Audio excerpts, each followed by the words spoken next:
AI number 150, While Claude Codes, by Zvi Maushowitz, January 8, 2026. Claude Code is the talk of the town and of the Twitter. It has reached critical mass. Suddenly, everyone is talking about how it is transforming their workflows. This includes non-coding workflows, as it can handle anything a computer can do. People are realizing the power of what it can do, building extensions and tools, configuring their setups, and watching their worlds change. I'll be covering that on its own soon. This covers everything else, including ChatGPT Health and the new rounds from AGI and Anthropic. Table of Contents. 1. Language models offer mundane utility. Even Rufus, Amazon's choice. 2. Language models don't offer mundane utility. They don't believe you. 3. Language models have all the fun. Inglorious AI future, does game play you? 4. Upgrades. Claude Code 2.1.0 and JP Morgan using AI for its proxy advice. 5. On your marks. Yes, Meta pretty much did fraud with the Llama 4 benchmarks. 6. Deepfaketown and Botpocalypse soon. The year of doing real things. 7. Fun with media generation. The art of making people believe a human made it. 8. You drive me crazy. Crazy productive. 9. They took our jobs. Will no one be safe? 10. Get involved. Charles looks to get involved. 11. Introducing ChatGPT Health. 12. In other AI news, Dan Wang's 2025 letter and promised super assistance. 13. Show me the money. Anthropic is raising at $350 billion, XAI at $230 billion. 14. Bubble, toil, and trouble. Bubble now means number might go down. 15. Quiet speculations. More of the usual predictions and misunderstandings. 16. The quest for sane regulations. A $1 million fine is not that motivating. 17. AGI and Taxation. Why is the United States government collecting taxes? 18. Chip City. China uses H200 sales to also ensure its own chips sell out. 19. The Week in Audio. Schlageris talks to Greenblatt. 20. Aligning a smarter-than-human intelligence is difficult. Last year's report today. 21. People are worried about AI killing everyone. Mostly act as if you'll be okay.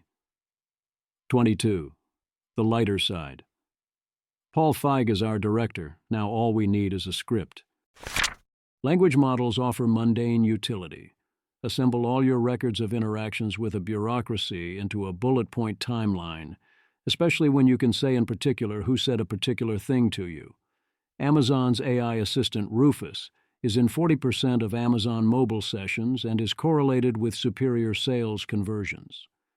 People use whatever AI you put in front of them.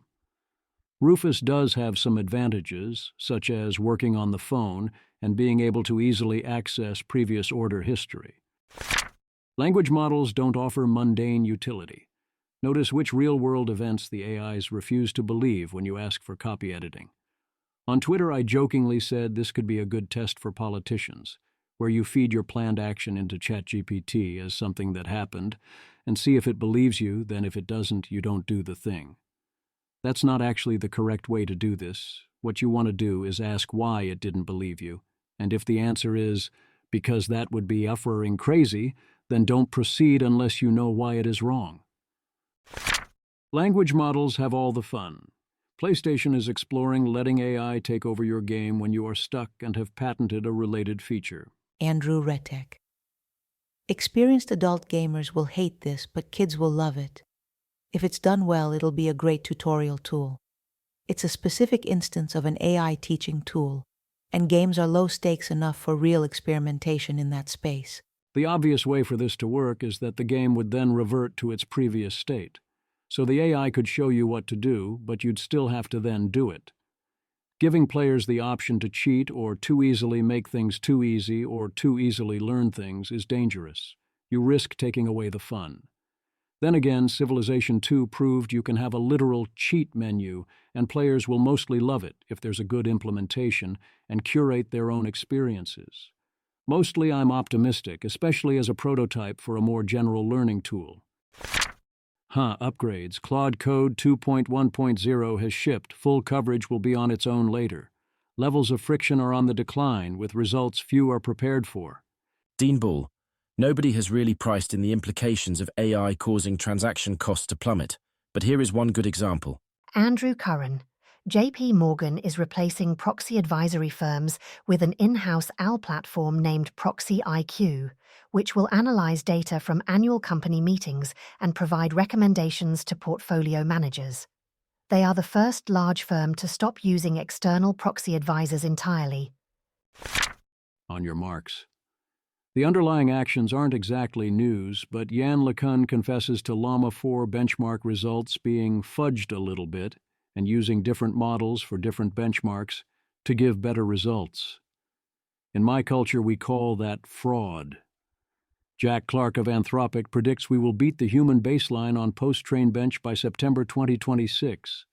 Maxime thinks they'll still be modestly short. I have created a prediction market. Deepfaketown and Botpocalypse soon. Lulu Cheng Meserve declares the key narrative alpha strategy of 2026 will be doing real things, via real sustained effort, over months or longer, including creating real-world events, showing up as real humans, and forming real relationships. Near. It may be hard to discern real and fake content, but real experiences are unmistakable. Sports betting, short-form video, these are fake, the antithesis to a life well lived. Realness may be subjective, but you know it when you live it. It's more nuanced than this. Sports betting can be real or fake depending on how you do it, and when I did it professionally, that felt very real to me. But yes, you mostly know a real experience when you live it. I hope that Lulu is right. Alas, so far that is not what I see. I see the people rejecting the real and embracing the fake and the slop. Twitter threads that go viral into the 300K plus view range are reliably written in slop mode, and in general the trend is towards slop consumption everywhere.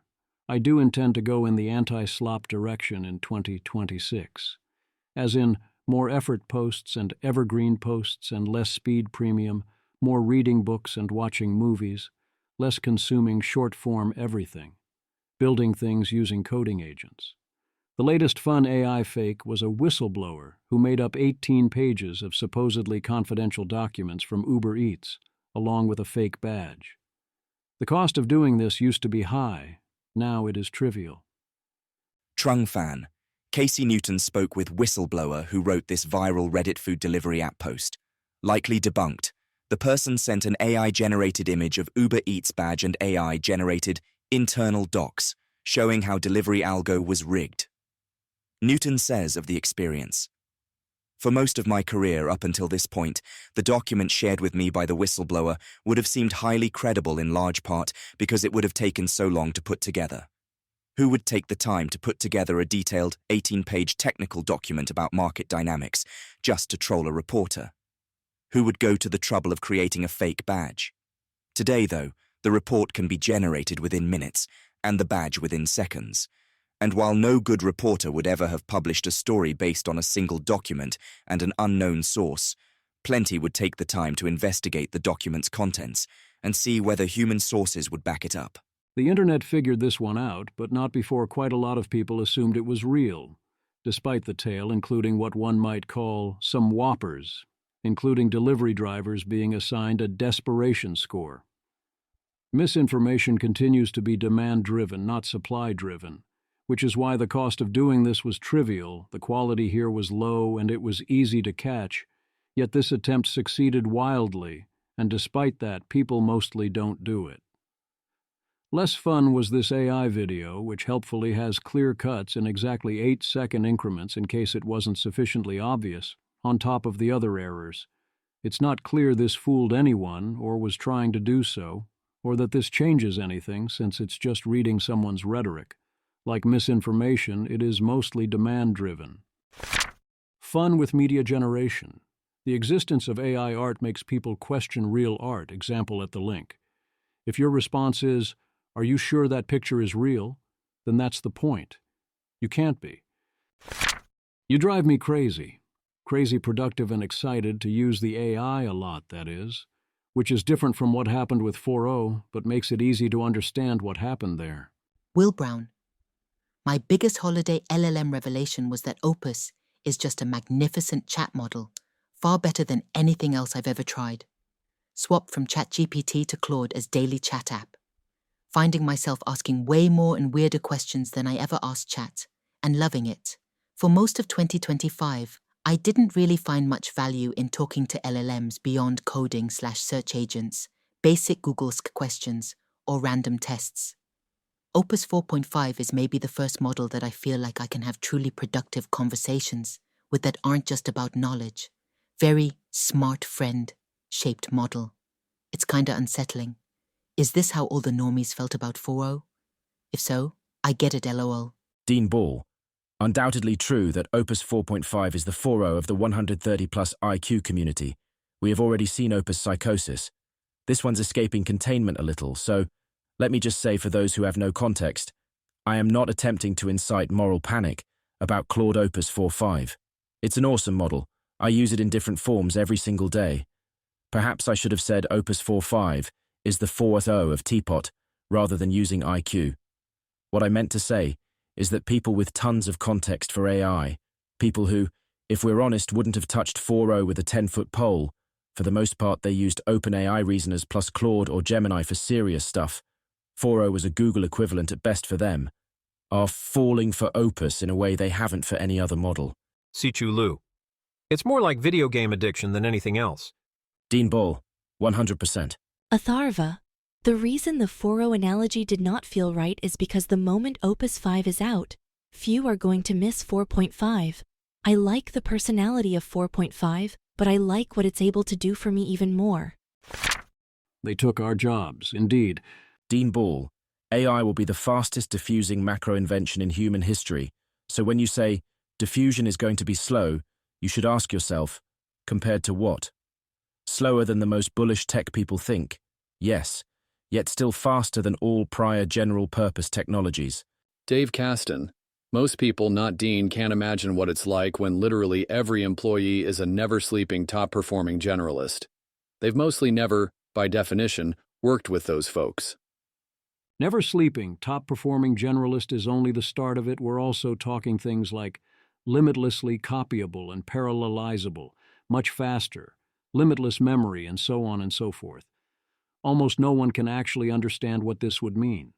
And that's if you force AI into a virtual employee-shaped box, which is very much not its ideal or final form.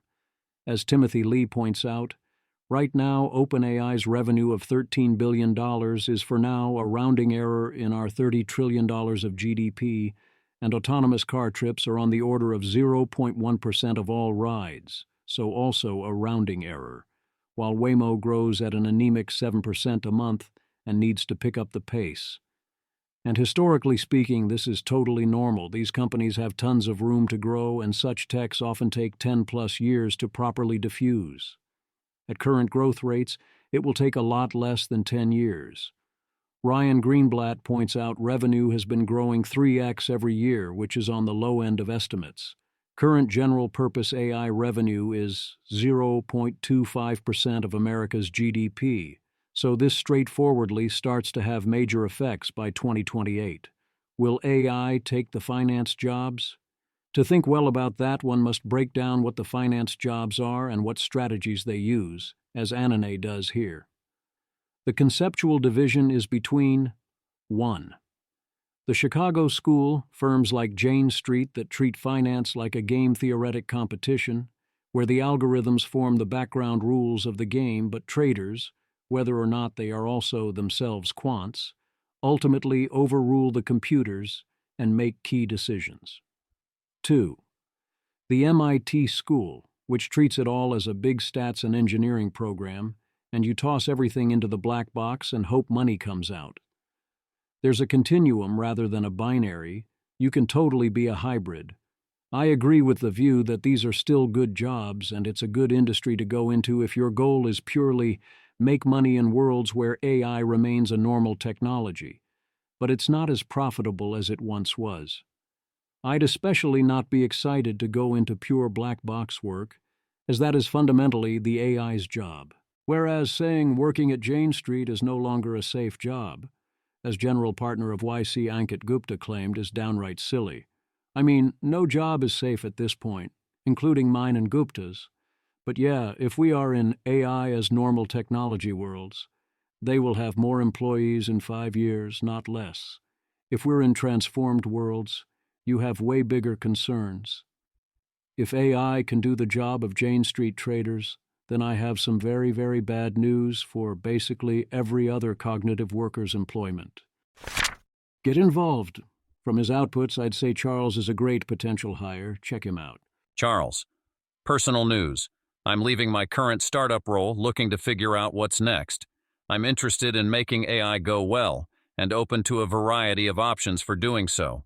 I have 10+ years of quant research and technical management experience based in London. DM if interested. Introducing. OpenAI is further embracing using ChatGPT for health questions, and it is fully launching ChatGPT Health. Come on, ChatGPT was right there. OpenAI. Introducing ChatGPT Health, a dedicated space for health conversations in ChatGPT. You can securely connect medical records and wellness apps so responses are grounded in your own health information. Designed to help you navigate medical care, not replace it. Join the waitlist to get early access. If you choose, ChatGPT Health lets you securely connect medical records and apps like Apple Health, MyFitnessPal, and Peloton to give personalized responses. ChatGPT Health keeps your health chats, files, and memories in a separate, dedicated space. Health conversations appear in your history, but their info never flows into your regular chats. View or delete health memories anytime in health or settings goes to personalization. We're rolling out ChatGPT Health to a small group of users so we can learn and improve the experience. Join the waitlist for early access. We plan to expand to everyone on web and iOS soon. Electronic health records and some apps are US only. Apple Health requires iOS. Vigisimo has a hype post here, including sharing a personal experience where this helped her flag an interaction so her doctor could avoid prescribing the wrong antibiotic. It's a good pitch and a good product. Given we were all asking it all our health questions anyway, having a distinct box to put all of those in, that enables compliance and connecting other services and avoiding this branching into other chats, seems like an excellent feature. I'm glad our civilization is allowing it. That doesn't mean ChatGPT Health will be a substantial practical upgrade over vanilla ChatGPT or Claude. We'll have to wait and see for that.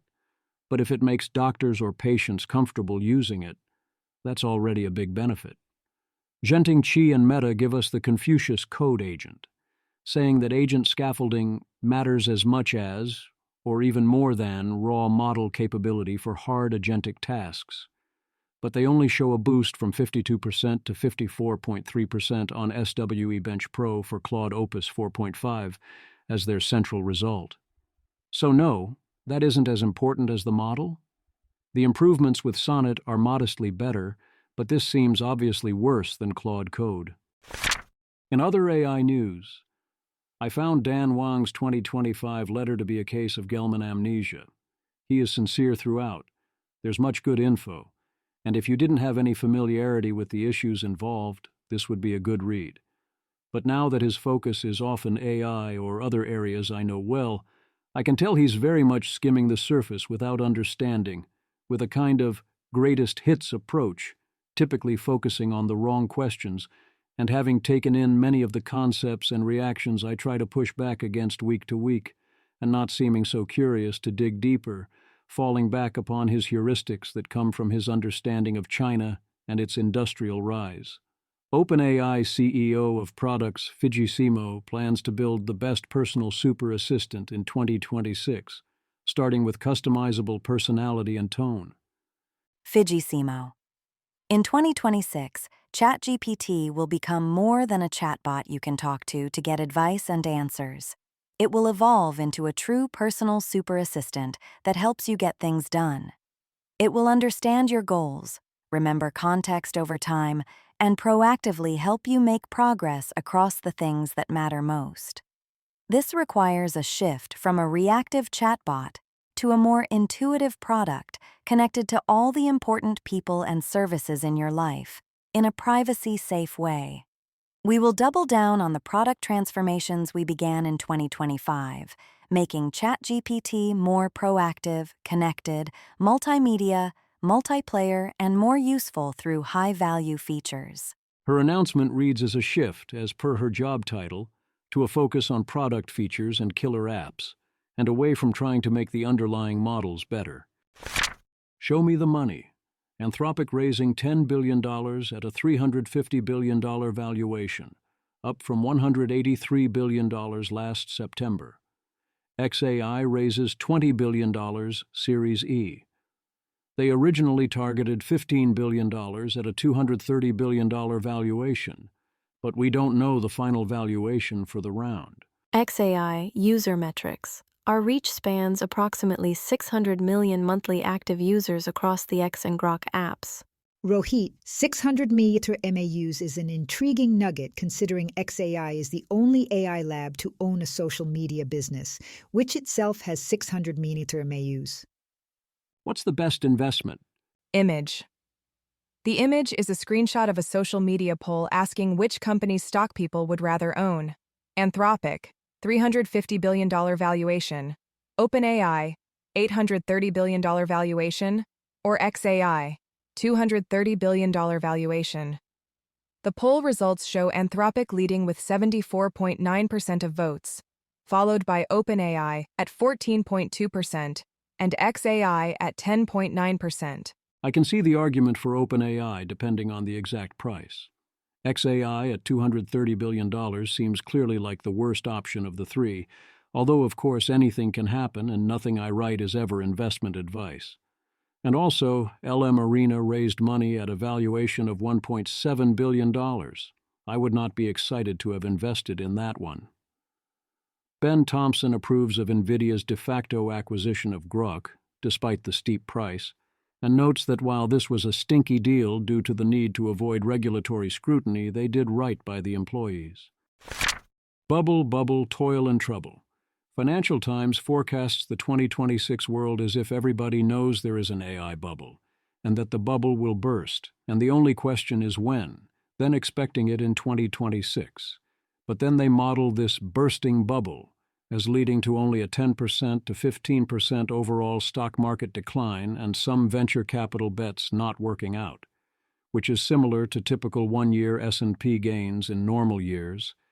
And it's always true that most venture capital bets don't work out. Even if all those losses were focused on tech, it's still not that big a decline. Tech is a huge portion of the market at this point. This is pretty standard. Number go up a lot, number now predict number later, so people predict number go down. Chances are high people will, at some point along the way, be right. The efficient market hypothesis is false, and AI has not been fully priced in, but the market is still the market and is attempting to predict future prices. Quiet speculations. Jessica Taylor collects predictions about AI.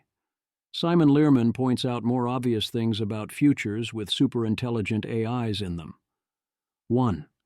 In such a case, it is human survival that would be weird, as such inferior and brittle entities surviving would be a highly unnatural result, whereas humanity dying would be rather normal. 2. Property rights are unlikely to survive, as those rights are based on some ability to enforce those rights. 3. Even if property rights survive, humans would be unlikely to be able to hang on to their property for long in the face of such far superior rivals. An important point that, as Daniel Eth says, many people are saying, Jacques, it's possible to have slow takeoff with LLM-style intelligence while eventually getting fast takeoff with a new paradigm. Right now we are in a slow takeoff with LLM-style intelligence, meaning the world transforms over the course of years or at most decades. That could, at essentially any time, lead to a new paradigm that has a fast takeoff, where the world is transformed on the order of days, weeks, or months. Can confirm Daniel Eth here, contra Seb Creer's original claim, but then confirmed by Seb in reply, that conventional wisdom in AI safety circles is that most new technologies are awesome and should be accelerated, and we think approximately 99% of people are insufficiently gung-ho about this, except for the path to superintelligence, which is the main notably rare exception, along with gain-of-function research and few other specifically destructive things. Seb thinks the worried are too worried about AI, which is a valid thing to think. I'd also note that cosmic existential risk, meaning existential risks not coming from Earth, are astronomically unlikely to care about any relevant windows of time. Yes, if you are playing Stellaris or Master of Orion, you have not one turn to lose, but that is because the game forcibly starts off rivals on relatively equal footing. The reason the big asteroid arrives exactly when humanity barely has the technology to handle it is that if the asteroid showed up much later, there would be no movie, and if it showed up much earlier, there would be either no movie or a very different movie. Ajaya Korda predicts we will likely have a self-sufficient AI population within 10 years, and might have one within 5, meaning one that has the ability to sustain itself even if every human fell over dead, which, as Ajaya points out, is not necessary or sufficient for AI to take control over the future. Timothy Lee would take the other side of that bet, and suggests that if it looks like he might be wrong, he hopes policymakers would step in to prevent it. I'd note that it seems unlikely you can prevent this particular milestone without being willing to generally slow down AI. The quest for sane regulations. Why do I call the state regulations of AI neutered? Things like the maximum fine being a number none of the companies the law applies to would even notice. Miles Brundage. Reminder that the maximum first-time penalty from U.S. state laws related to catastrophic AI risks is $1 million, less than one average OpenAI employee's income. It is both true that some state regs are bad, and also that the actually important laws are still extremely weak. This is the key context for when you hear stuff about AI super PACs, etc. These weak laws are the ones companies fight hard to stop, then water down, then, when they pass, declare victory on plus say are reasonable, and that therefore no further action is needed. And yes, companies could get sued for more than that, after several years in court, if liability stays how it is, but it won't if companies get their way plus politicians cave to industry PACs. This is not a foregone conclusion, but it is sufficiently likely to be taken very seriously. My preference would OFC be to go the opposite way, stronger, not weaker, incentives. Companies want a get-out-of-jail-free card for doing some voluntary safety collaboration with compliant government agencies.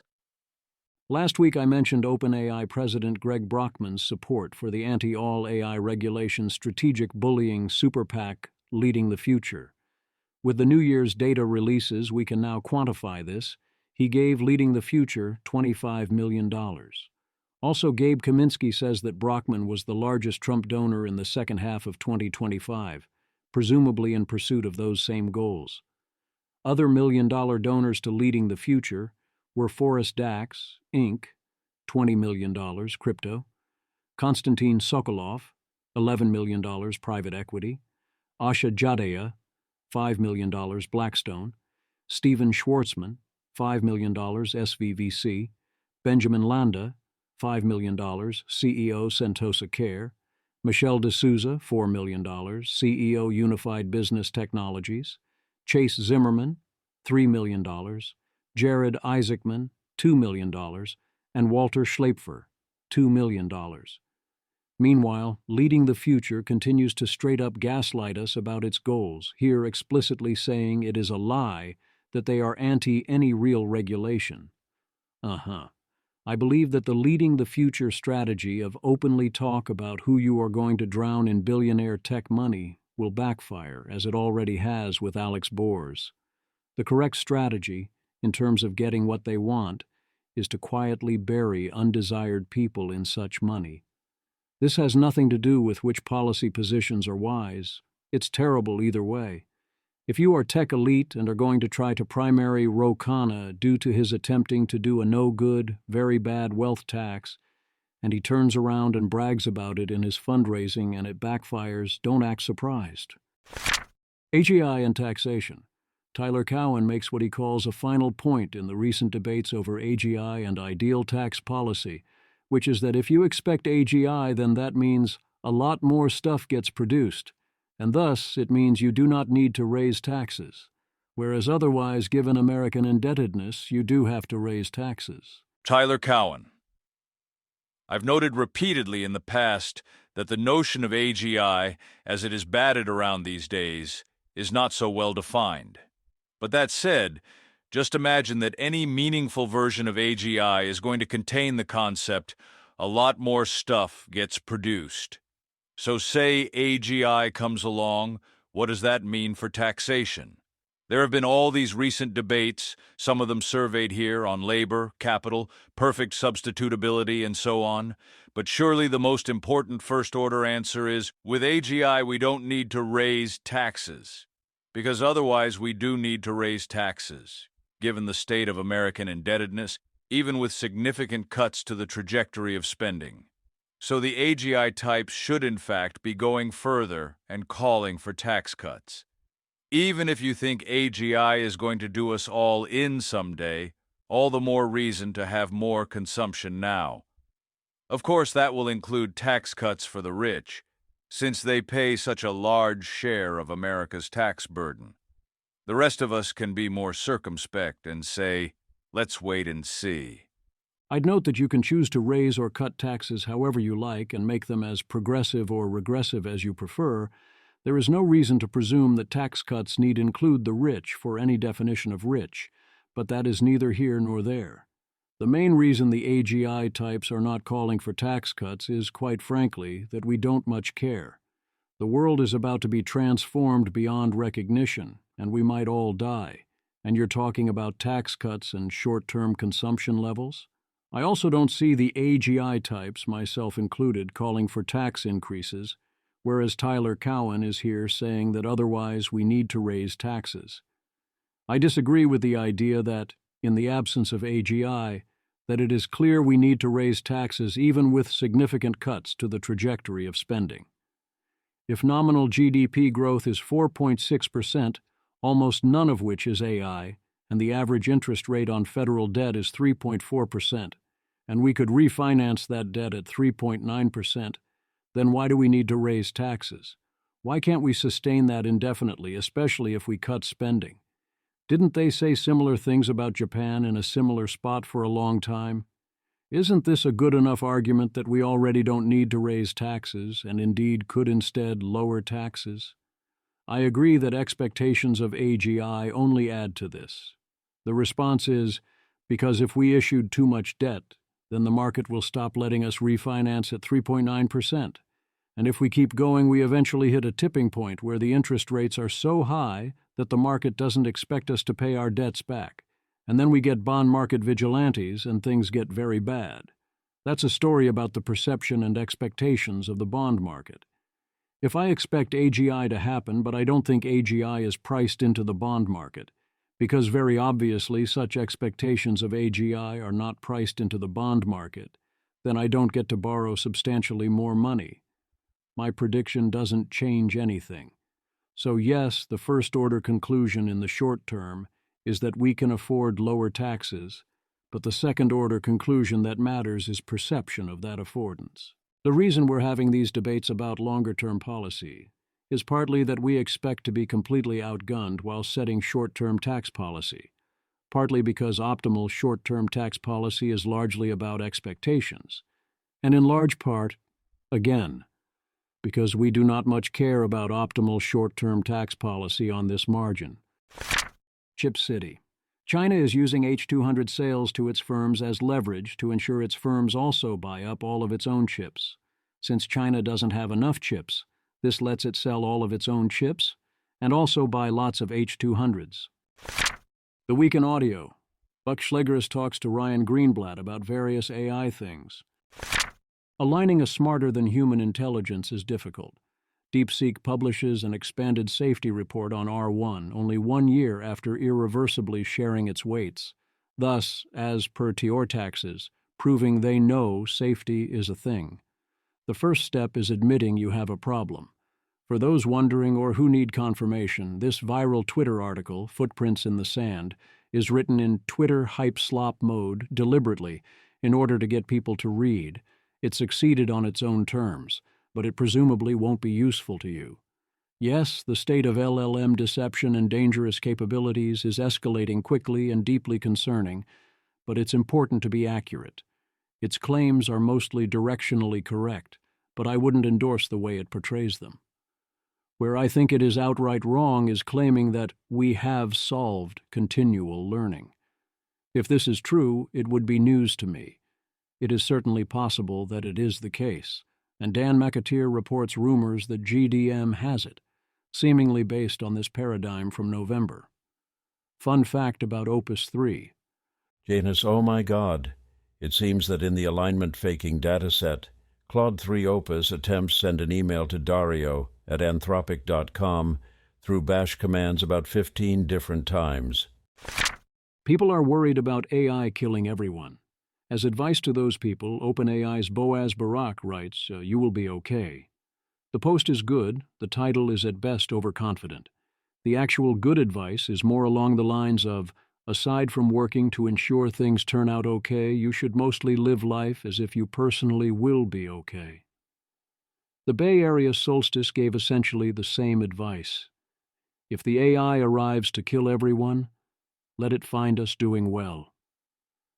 I strongly agree. Let it find us trying to stop that outcome, but let it also find us doing well. Also see my practical advice for the worried, which has mostly not changed in 3 years. Boaz also thinks that you will probably be okay, and indeed far better than okay, not only in the low P doom sense, but in the personal outcome sense. Believing that makes this course of action easier. Even then, it doesn't tell you how to approach your life path in the face of, even in cases of AI as normal technology, expected massive changes and likely painful transitions, especially in employment. The lighter side. If you're looking for a director for your anti-AI movie, may I suggest Paul Feig. He is excellent, and he's willing to put Megan 2.0 as one of his films of the year, hates AI and thinks about paperclips on the weekly. The vibes are off. Also, the vibes are off. Fiji Simo. The launch of ChatGPT Health is really personal for me. I know how hard it can be to navigate the healthcare system, even with great care. AI can help patients and doctors with some of the biggest issues. More here. Peter Wilfordford. Very different company vibes here. OpenAI, we're doing ChatGPT Health. Anthropic. Our AI is imminently going to do recursive self-improvement to superintelligence. OpenAI, we're doing ChatGPT social media app. Anthropic. Our AI is imminently going to do recursive self-improvement to superintelligence. OpenAI, we're partnering with Instacart. Anthropic. Our AI is imminently going to do recursive self-improvement to superintelligence. OpenAI, put yourself next to your favorite Disney character in our videos and images. Anthropic. Our AI is imminently going to do recursive self-improvement to superintelligence. Spotted on Twitter. Image. The image shows a man sitting and speaking into a handheld microphone while gesturing toward the camera. Large, bold text on the left reads, "You are the bottleneck." I would not, if I wanted to survive in a future AI world, want to be the bottleneck.